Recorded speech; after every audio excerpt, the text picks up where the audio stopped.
संविधानामध्ये दिसते. हे तसंच धर्मनिरपेक्ष हा जो शब्द आहे तो 1976च्या घटना दुरुस्तीनं म्हणजे 42व्या घटना दुरुस्तीनं केलेला आहे. आणि 42वी जी घटना दुरुस्ती आहे त्याला मिनी संविधान म्हणतात. आणि या घटना दुरुस्तीनं धर्मनिरपेक्षता शब्द टाकावा लागला. लोकांना याची जाणीव करून द्यावी लागली की आपला देश धर्मनिरपेक्ष आहे. कोणत्याही धर्माच्या आधारावर इथं भेदभाव नाहीये.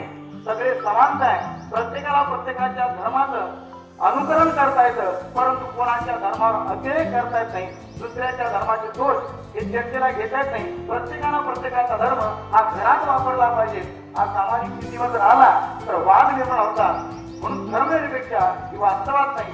आणि आताचे राजकारणी कोणता ना कोणता पक्ष कोणत्या तरी धर्माचा आधार घेऊन राजकारण करताना दिसतो. काही पक्ष धर्माचा आधार घेतात, काही पक्ष भाषेचा आधार घेतात, भाषेचा मुद्दा उपस्थित करतात आणि त्या मुद्द्यावर राजकारण करतात. काही पक्ष प्रांतवाद करतात, त्यानुसार आपले भेदभाव करून राजकारणातून सत्ता मिळवण्याचा प्रयत्न करतात. त्या सगळ्या मतभेदामुळं जो देशाचं जे स्वप्न आहे आपण पाहिलं होतं की 2020 पर्यंत आपला देश महासत्ता झाला पाहिजे.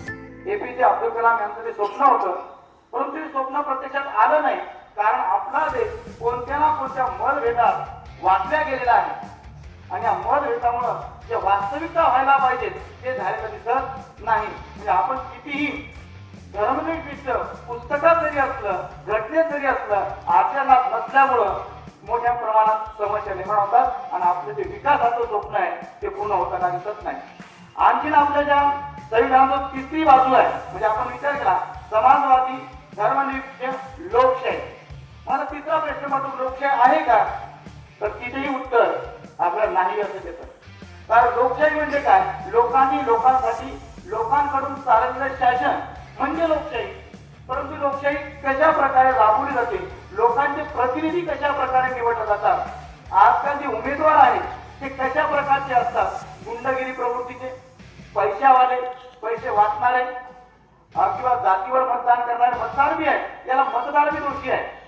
कारण मतदार देखील आपला उमेदवार निवड असताना बऱ्याच वेळा बऱ्याच अंशी पैसे घेऊन मतदान करतात किंवा त्या उमेदवाराची जात काय आहे ते पाहून मतदान करतात किंवा तो उमेदवार नेमका कोणत्या धर्माचा आहे ते पाहून मतदान करतात. यामुळे वंचितांची, शोषितांचे प्रतिनिधी तिथे जात नाही आणि खरी लोकशाही आपल्या तिथं दिसत नाही. याला तुम्ही आम्ही आपण सगळेच जबाबदार नाहीत का हा प्रश्न पडतो आपल्याला. कारण लोकशाही म्हटल्यावर काय तर सर्वसामान्य जनतेसाठी कारभार करणारे लोक तिथे पाहिजेत.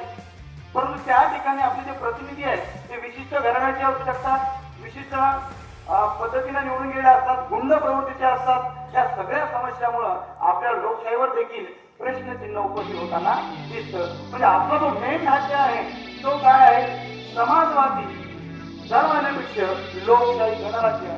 पण खरंच एवढे जर प्रश्न आपल्या समोर असतील तर खरंच आपलं संविधान प्रत्यक्षात अंमलात आहे का, तर निश्चितच उत्तर आपण त्याला नाही असं देऊ शकतो.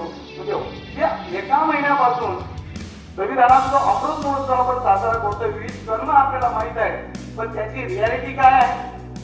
तरी अशा प्रकारे साधारणतः 3 मुद्द्यांच्या अनुषंगाने आपण चर्चा केली. त्याची रियालिटी आपल्याला वेगळी दिसते आणि संविधान हे करतो. म्हणून 75 वर्ष पूर्ण झाल्यानंतर संविधानाचा जो खरा जो अंगीकार आहे तो जर आपण आत्मसात केला नाही आणि त्यानुसार जर चाललो नाही तर येणारा काळ हा खूप अवघड असणार आहे. म्हणजे विशिष्ट धर्माचे, पंथाचे, जातीचे, पैशावाले, गुंड प्रवृत्तीचे लोक आपल्यावर राज्य करून जातील आणि आपण त्याचे गुलाम एक प्रकारचे राहून अशाच प्रकारची पद्धत आपल्याला दिसून येईल. एवढे बोलून माझे शब्द संपूर्ण.